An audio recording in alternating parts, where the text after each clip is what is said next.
Let's see the correct method of reading a clinical thermometer.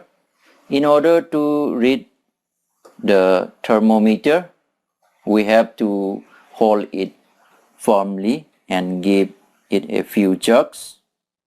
The jerks will bring the level of the mercury down. Ensure that it falls below 35 degrees Celsius.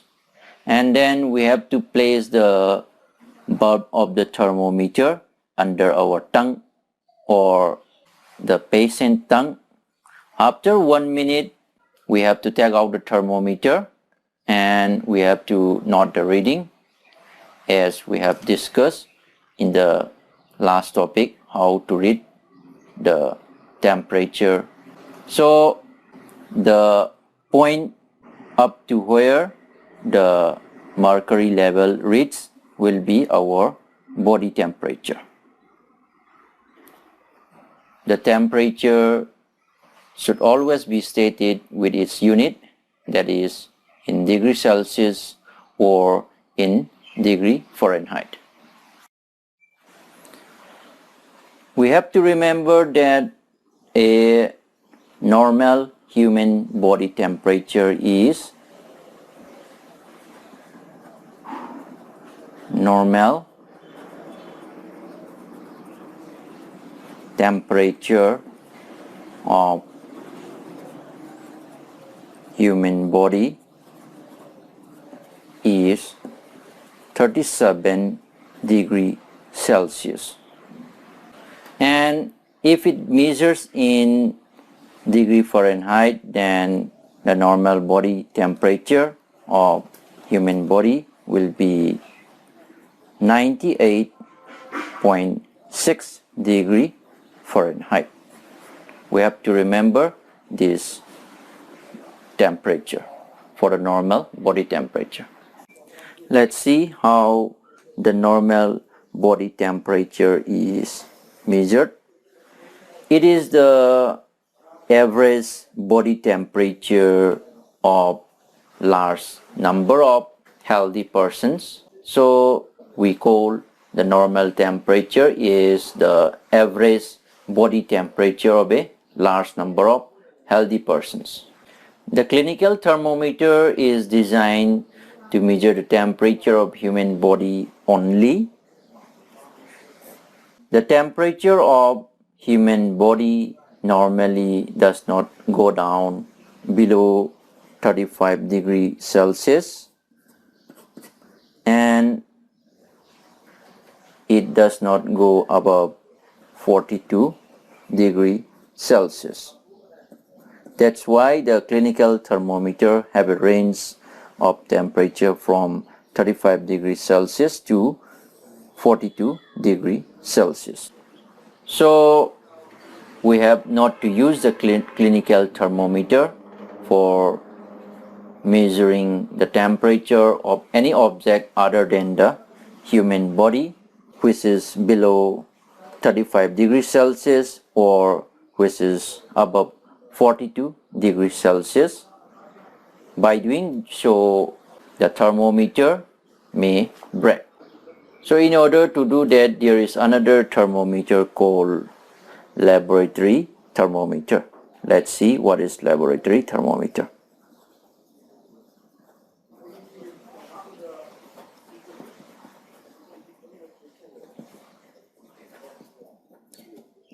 It is a thermometer which is used to measure some items like hot water or acids, which are generally kept in a laboratory. It has a temperature range from minus 10 degrees Celsius to 110 degrees Celsius.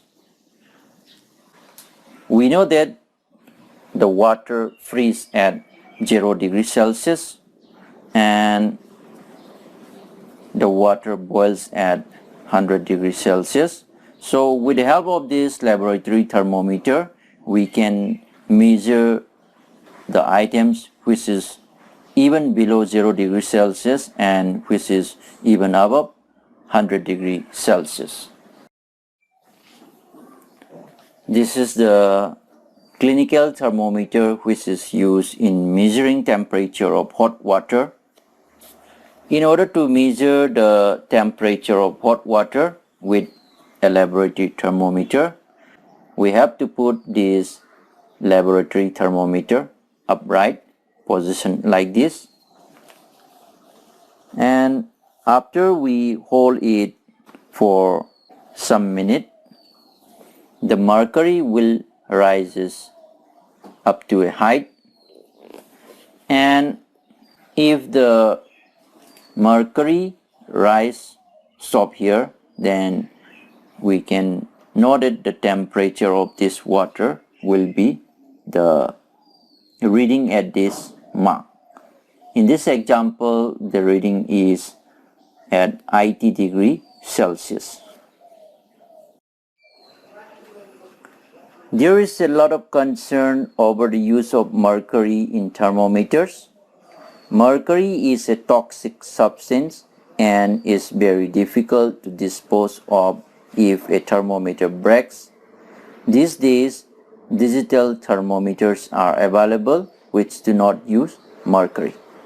So this is a picture of a digital thermometer.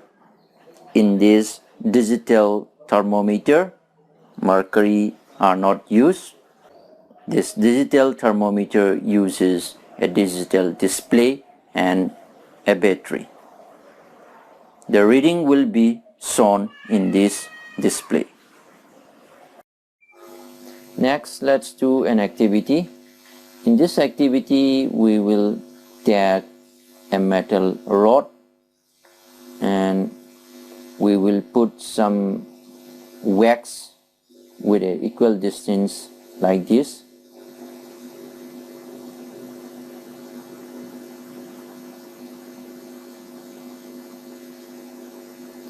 And we will put a flame, it may be from a candle, and we will hold a stain.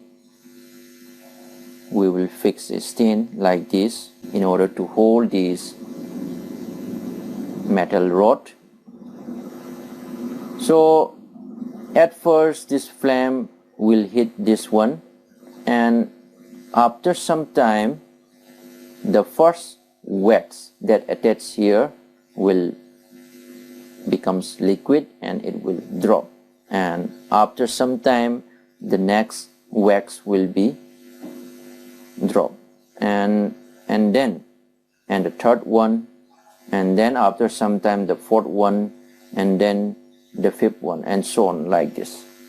So from this activity we can conclude that this heat coming from the flame is transferred to another body by a process known as conduction.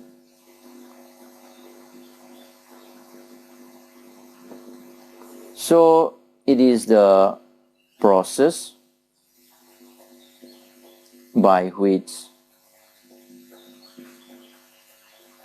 heat is transferred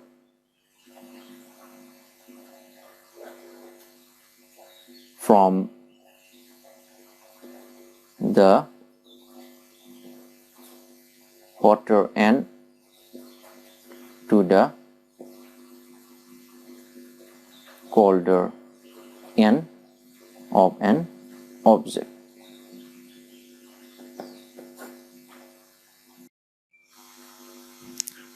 Let's see the next topic, transfer of heat.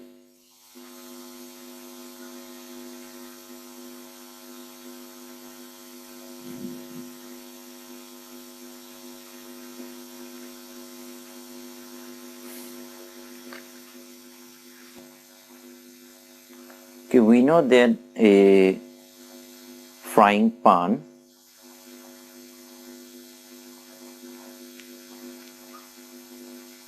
becomes hot when it is kept on a flame, and when we remove this frying pan from the flame, and after some time it becomes cold.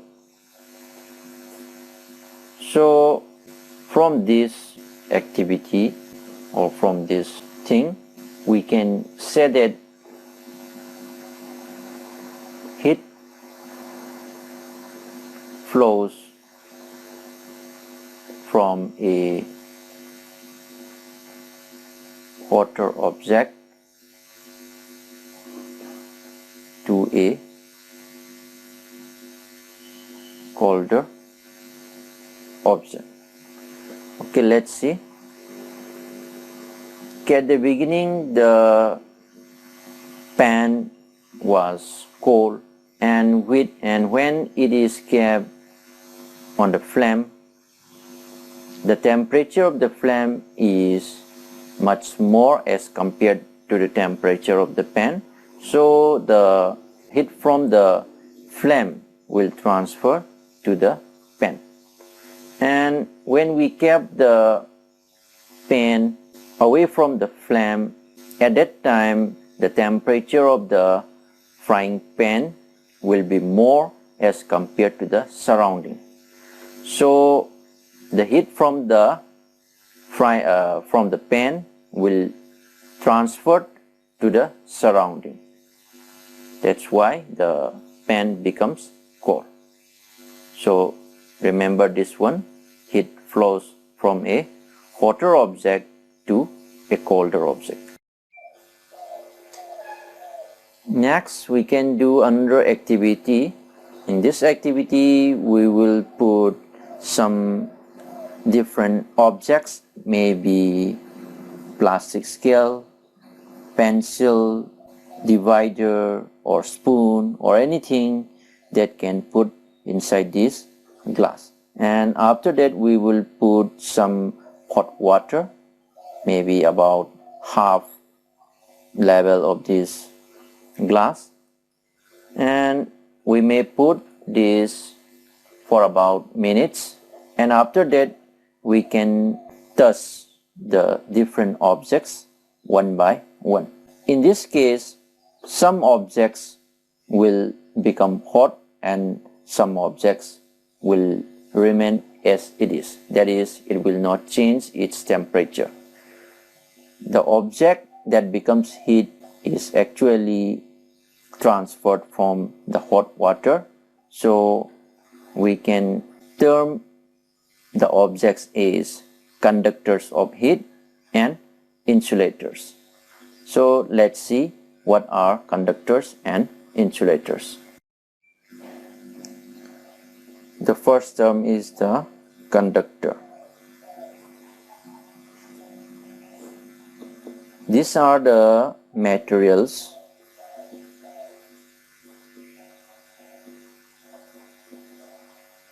which allow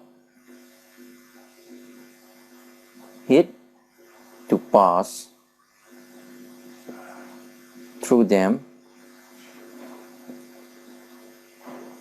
easily. We can say some example of the conductors are aluminium, iron, copper, etc.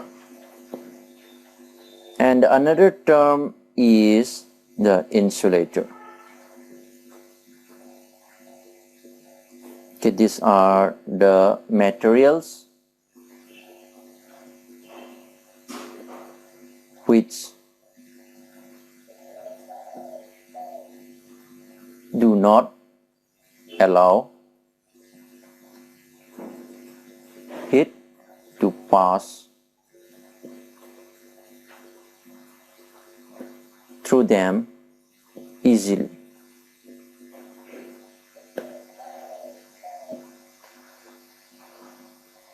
Here the insulator can also be named as poor conductor.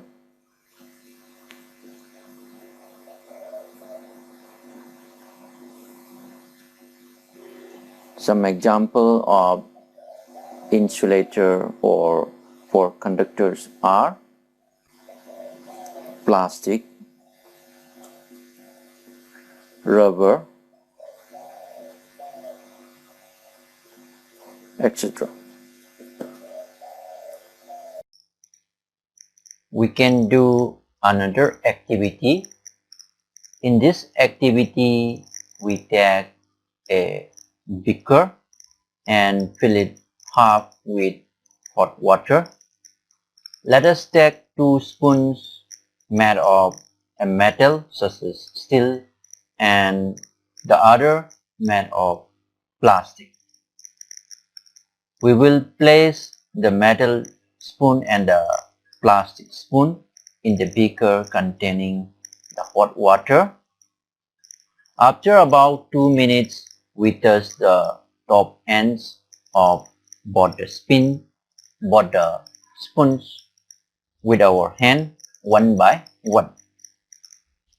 We will find that the top end of metal spoon feels quite hot, but the top end of the plastic spoon does not feel hot. This is because heat from the water, that is the hot water, flows easily through the metal spoon and reaches its other end. But the heat does not flow easily through the plastic spoon, due to which its other ends remains almost cold. This activity tells us the metal spoon is good conductor of heat, whereas the plastic spoon is a poor conductor of heat, or we can say is the bad conductor of heat. We say that plastic is an insulator of heat. Okay, there are uses of good conductors and poor conductors of heat. We make use of good conductors of heat as well as of poor conductors of heat or insulators of heat in many ways in our daily life. Say, for example, in this frying pan, the metal pan is a good conductor of heat. So the heat from the flame can easily transfer to the metal pan, and again from the metal pan it can hit the food item which we are cooking. And in order to handle this frying pan, the handle is made up of the poor conductor of heat, which may be of wood or the plastic. Since the wood or the plastic is a poor conductor of heat, the heat from the metal pan will not transfer to this handle. So we can hold this frying pan without the risk of the heat. And in the pressure cooker also the same thing happen. The cooker, that is the part in which the food item will be put, is made up of a metal, and the part which we are going to hold by our hand is made up of a plastic, which is an insulator, that is the poor conductor of heat. So the heat from the flame can easily transfer to this metal cooker in which the food is cooking, and the heat from this metal part cannot transfer to the handle. So we can hold this handle very easily without a risk of heat.